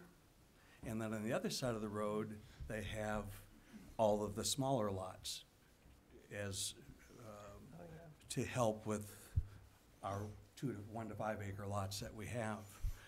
What they're proposing is that we have 5 homes looking at, I'll give you the pictures if you like, 5 homes looking in my back window. So instead of 1 to 2 acres, so along the other side of Cross Creek, it's all 1 to 2 acre lots. Along my side, my house, and then the next one going north, we're going to have several houses, and it's exactly 5 looking into my back window, with a 35 to 50-foot space in between instead of the 80-foot that you approved with Coletta Park. It's an easier fix than, all they need to do is, it's us two houses that are affected, instead of, yes, sir. Somebody point to that with the, you got a pointer there? I have a Yeah. stick. It's right there. There it is. But they don't That have one their right homes there? up. Those two? I have a stick Okay. with that picture in, or I Got can it. give you the paper, whatever you would Give like. papers out, and then, It's that white block. Chris, can you, Okay. can you point that out on this screen here so the board It's can the, see it's that white, the white block, right? I think the back wall. Yeah, okay, got it. Yeah, yeah. And you say, what did you say all they needed to do is what? Change those 5 homes into one lot instead of 5 65-foot lots, right? Which they did, Mr. Gamble did on the other side at your request. That's what you approved, was 1 to 2 acre lots in addition to the 80-foot barrier in between, instead of the 35 to 50-foot barrier and 65-foot lots all looking in my back window. And the only other home affected is the DeBolts just next to ours, where they have another 65-foot lot looking in their back window. Only they don't have 5, they only have 1, because if you go any further north, they're not building there because of the water. So if you go to, actually the second page, I Well, guess. wait, just, it says they're 1 and 2 acre in size, so That, there's. no, that's Coletta Park. That's Coletta I'm just Park. giving you that as an example. So are they 65-foot lot widths proposed in this to get 45 homes on 22 acres? Yes, sir. Because a lot of it's not being developed. There's a significant amount, there's a stream That buffer. can't be- Stream buffer. By the time you factor in open air, open space areas, yeah, they Yeah. have 45. So your illustration is the one with the red circle. That's my home? Yes, the one with the red circle is my lot, and those are the 5 lots that are,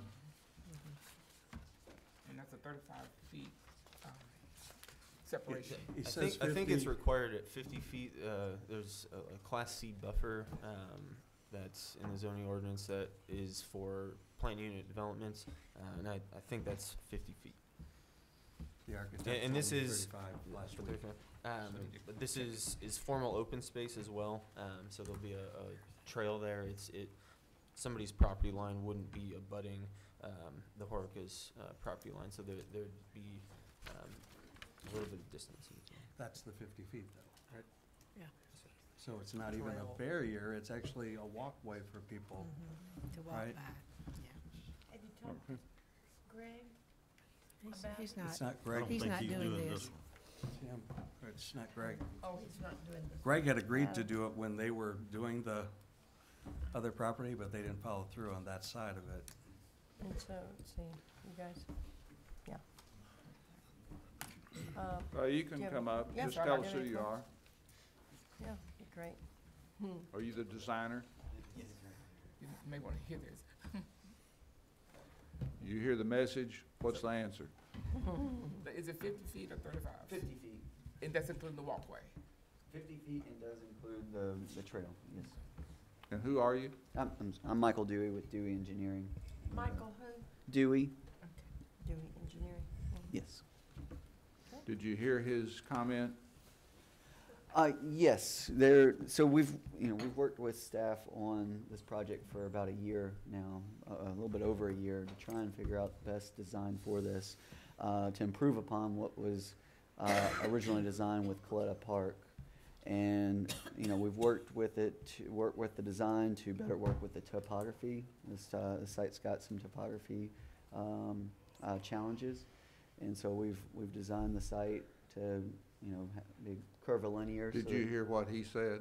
about the 4 houses that? Yes, that was the question, not about working with our staff. Did you hear what his comment was? Yes, and we spoke after planning commission as well last week, and I've spoken with his wife a few times over the phone, so we've worked back and forth together probably since June on this. Well, did you come up with anything good? Well, yes, ma'am, there are 4 houses, but there's a 50-foot buffer Yeah, I between. understand that.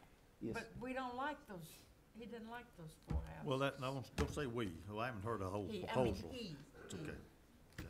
So go ahead, continue on. Yes, yes, so we've provided the required buffer between the lots and the existing house.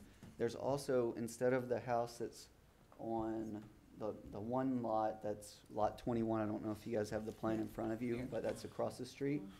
That one has a 5-foot side setback, so that one will actually be closer to his across the street neighbor than his. The ones that back up to him have 10 feet behind, and so there's an additional setback for the rear setback. But there's only 4 lots that back up to Mr. Horeca's lot. And we're providing the required buffer, and we're leaving that area as natural as possible, and just trying to leave the vegetation by doing a natural trail through there. And we've revised, and just to answer your questions, we have revised this layout multiple times, and we've met with the community, and we feel like this is the best layout to satisfy all concerned staff and neighbors from both sides, from the Falcon Creek side and from this side. So we're trying to make meet in the middle and make everybody happy on this project. Alderman Berger? How many feet is the buffer? again? 50 feet to the 50 property feet. line, and then there's another 10-foot rear setback. Another 10 rear setback.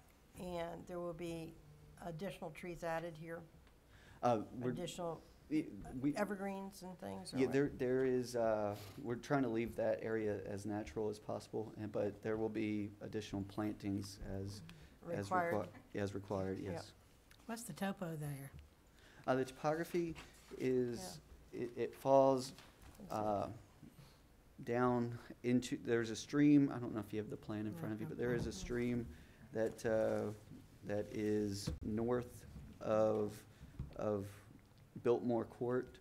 And the topography falls from the rear of Mr. Recker's property to the front of his property towards the stream. And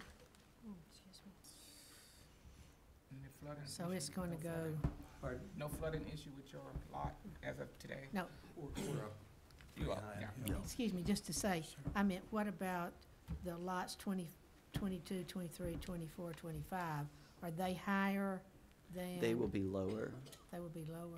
yes. So they're lower than the property we've got circled in red then, Yeah. right? They So in are other lower, words, yes. They kind of fall You'd with the probably look down in topography. their windows, I guess, not that, No, that's what I'm wondering. Creek. That's what I'm wondering. That's I don't- across the street.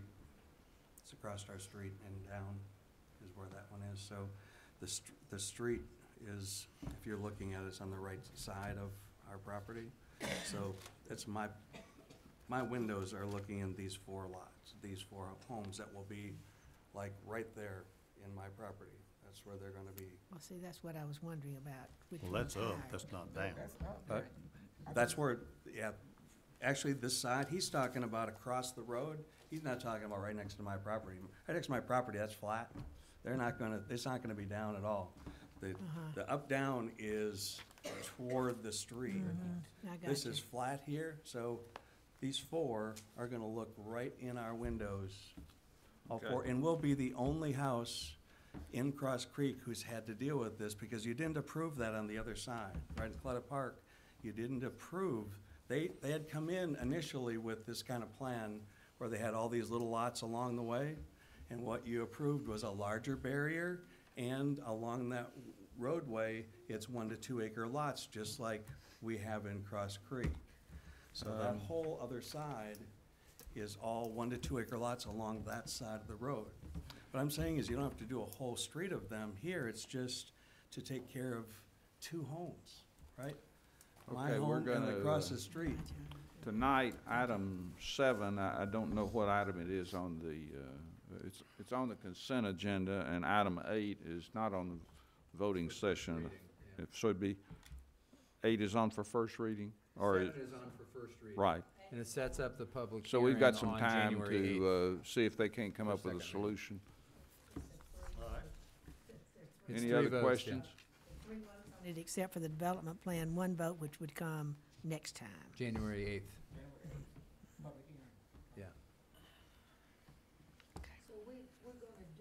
tonight we're voting on. Well, I'm just pointing out that item 7 is on the consent agenda, and the next meeting we would have would be a public hearing on item 7, which is the annexation. And I suppose that the development plan would Be be. that same It's night. zoning, Sa- it's not an annexation. Isn't it? It's already been. I'm sorry, zoning. Rezoning. So we can have some more January work 8th. done between now and then so that we can be all happy. All right. Could I just say one thing?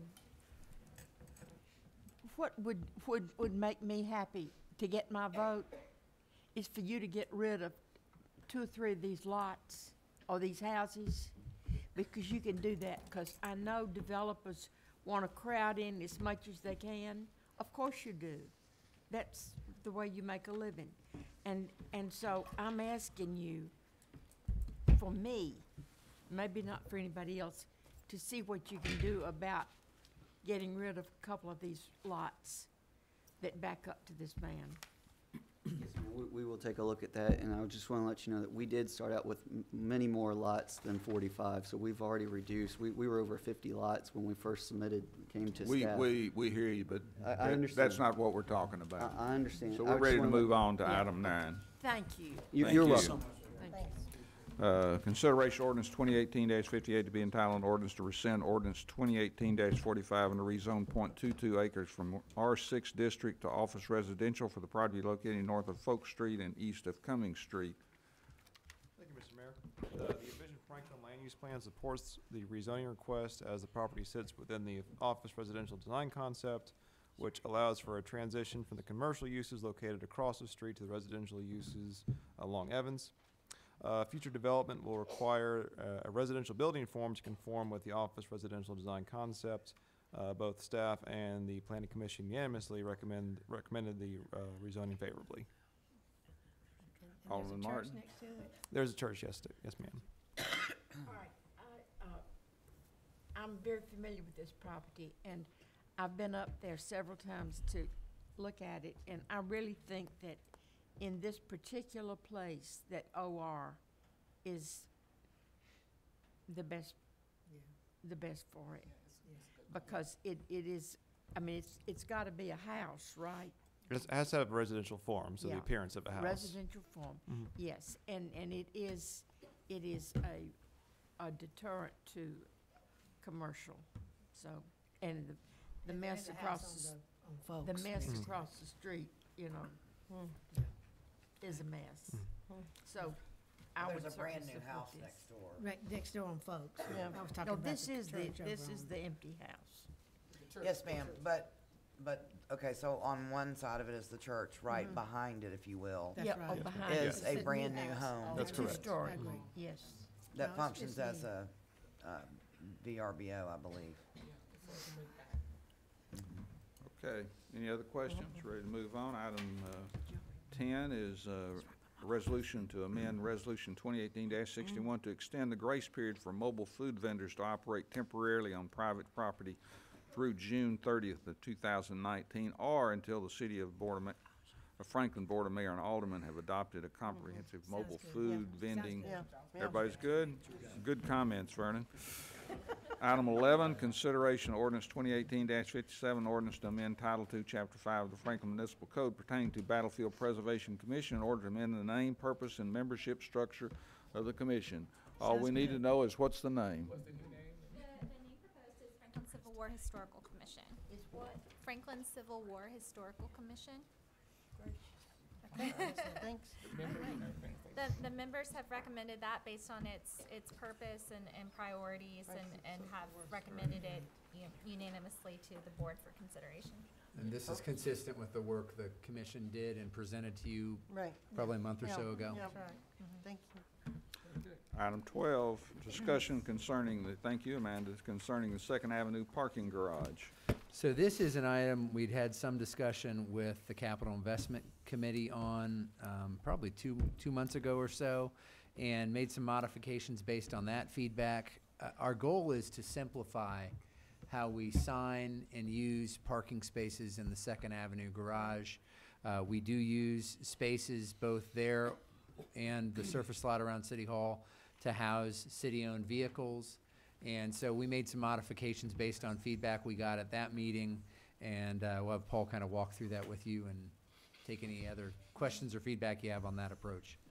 Okay, so just running through the 5 items or the major changes is, change the 6 15-minute parking signs to 15-minute parking, 8 a.m. to 5 p.m. Monday through Friday, which is right out here in front of the garage. Where am I here? Right here? That would be one change. It would also exclude city holidays. We'd look at trying to change any reserved spaces for the fire department to be more in line Monday through Friday, 7 a.m. to 6 p.m., and again, excluding city-type holidays.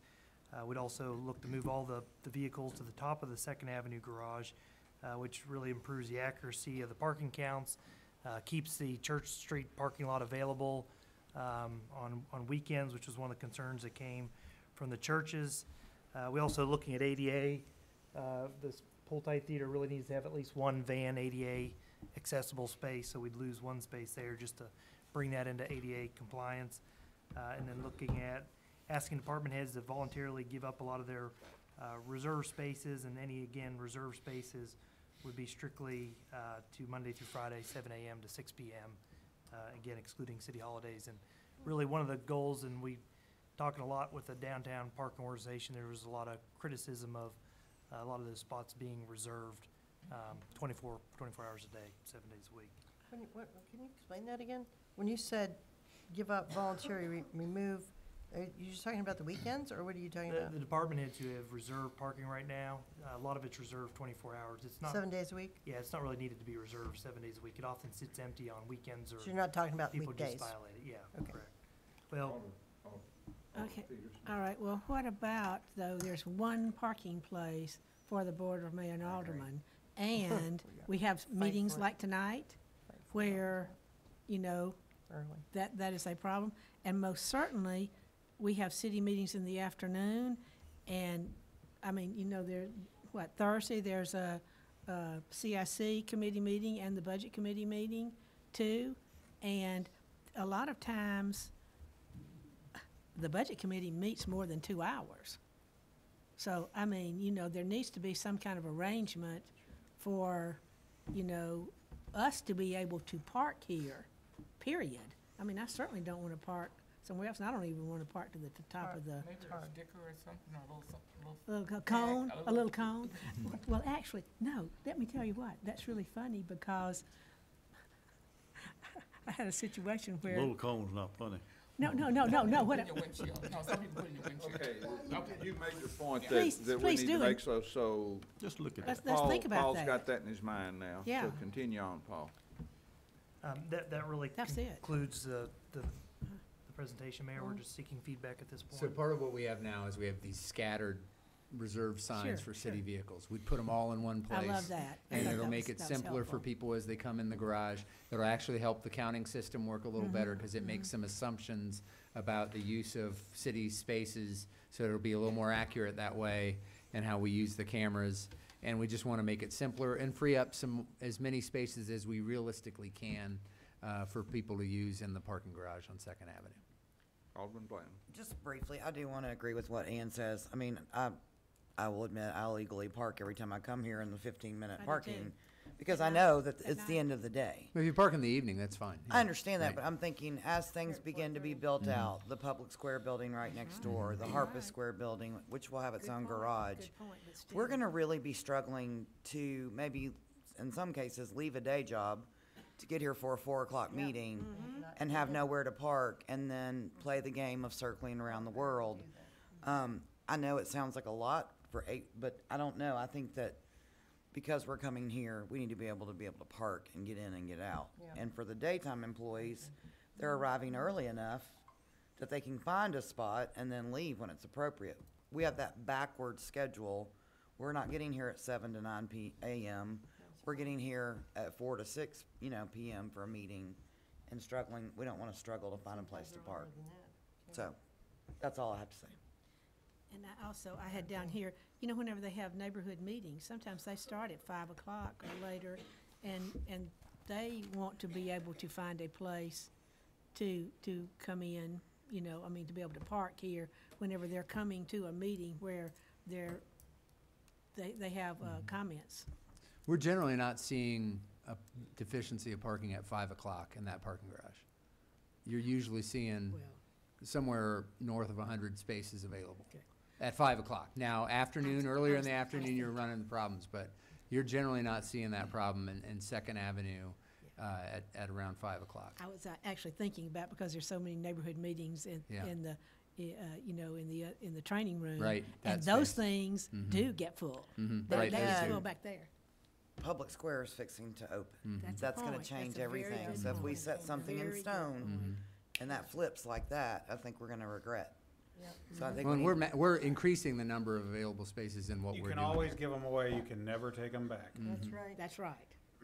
True. Good point. So, any other feedback for Paul on his design plan? Brandy, this one. Absolutely. You got some instruction? I'm Okay. wondering if we want to skip to number 19 and come back to these next meeting? Because the rest of these are sort of flow Yeah, together. they go together, And don't it'll they? take a pretty long time. Yeah, Yeah, so. that's right. Well, let's go to item 19, which is, and we'll 16 you can do defer pretty fast. 13 through 18 to the next meeting.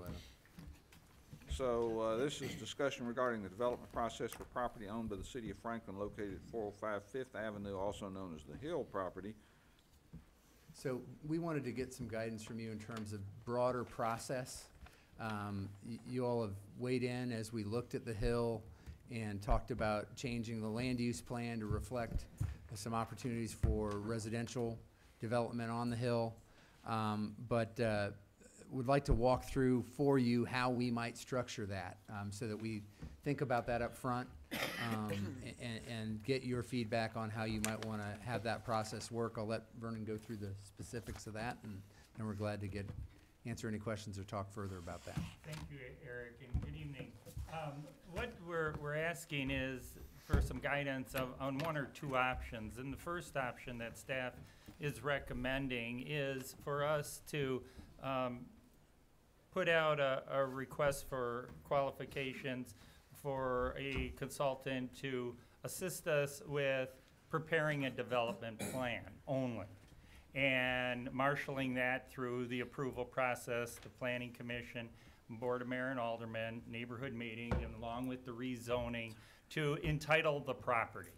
And during the discussions that we've had, you've asked and expressed the willingness to have affordable workforce priced housing constructed on the Hill, as well as looking at some type of social services center.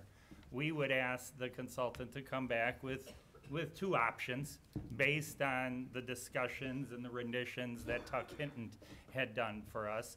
And we would also recommend that using the $100,000 or a portion thereof that the board had set aside for housing programs or initiatives in this year's fiscal budget to help pay that cost.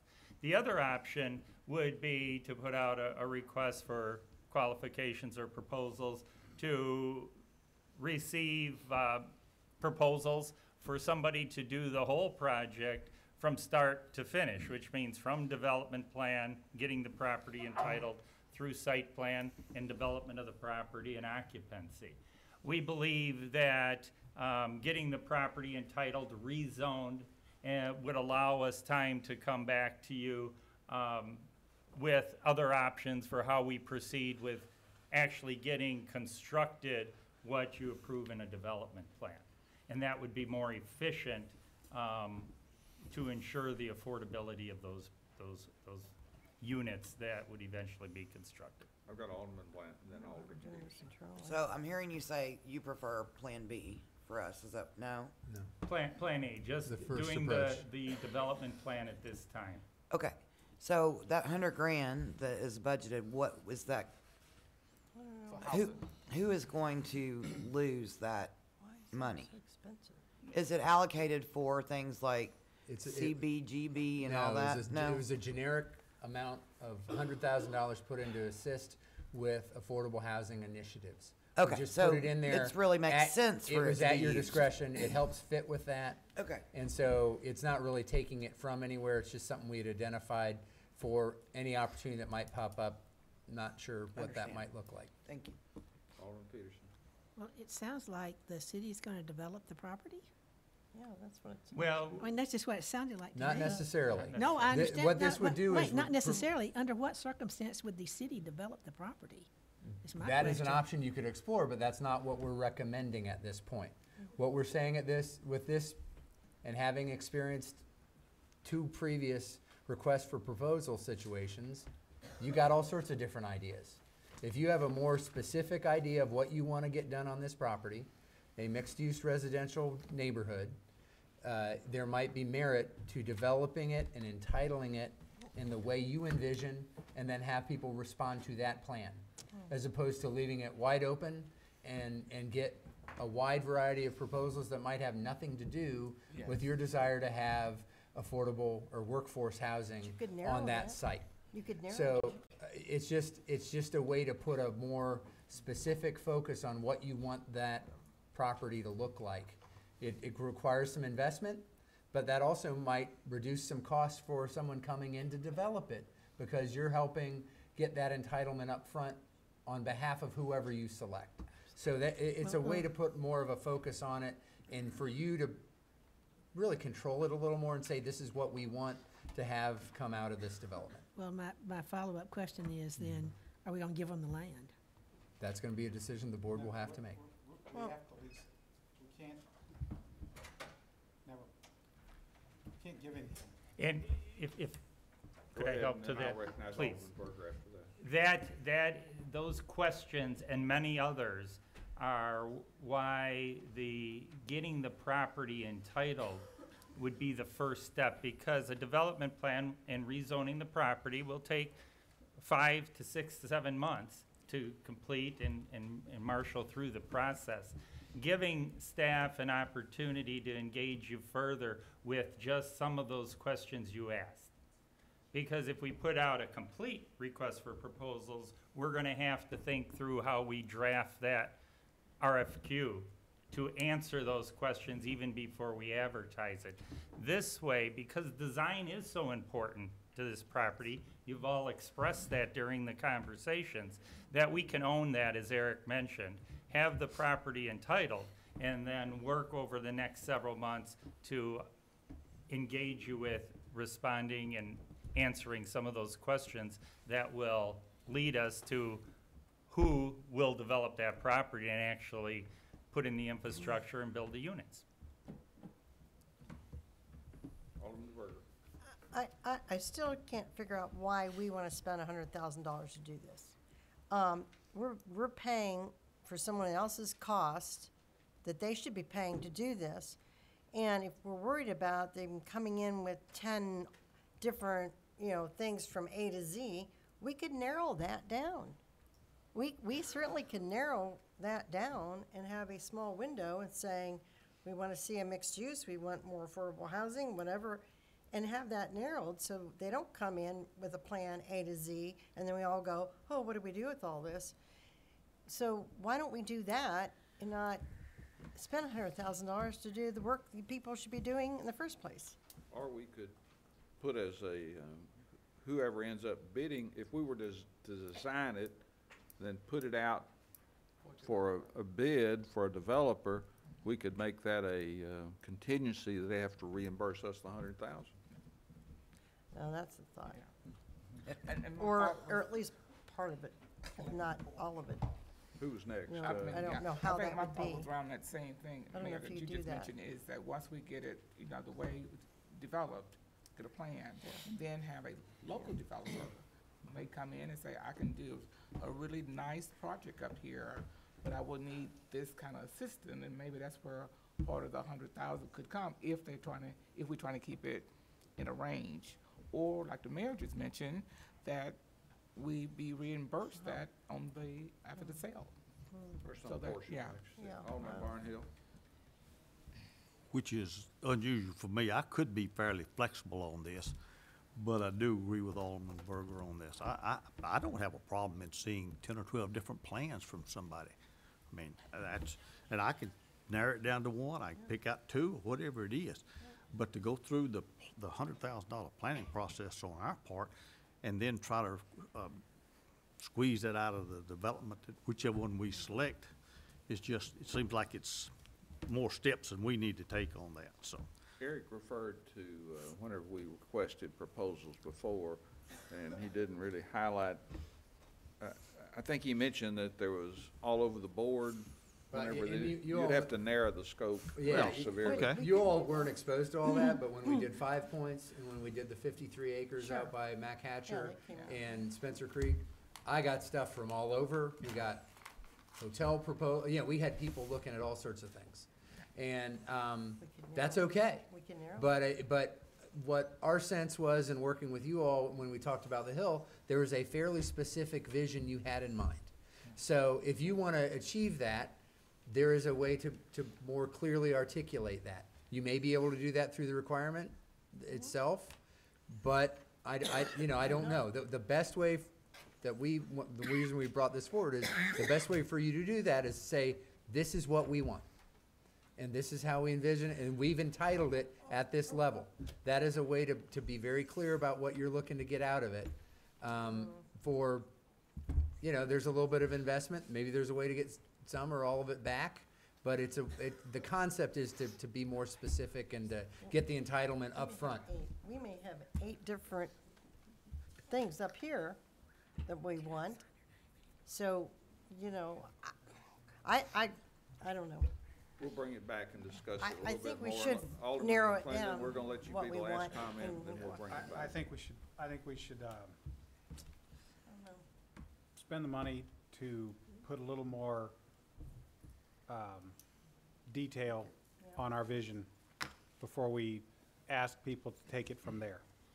Because I don't want crazy ideas. I don't want someone to come in and go, yeah, affordable housing, I got this thing, I don't want that. I know exactly what I want up there. So I would rather steer it, spend a little more money, a little more time, and craft something that gives someone a good launching pad for the vision that the board has. Not to mention, I do have to say, we've spent money on other studies that didn't give us any fruit, so we know we're gonna have fruit here. Sounds good. When's this coming back? We aren't voting, but is there any consensus here? I don't have any objections. I said that, I'm flexible on this. My personal preference would be to see the multitude of proposals, but if we want to narrow it down, narrow it down. I have a vision for what I think is unique to that particular location. And it doesn't include a hotel or whatever, or a ballpark or anything else. But, that's, if you want to spend it, it's in the budget. You probably don't need 100,000. Okay, 7:15. All right.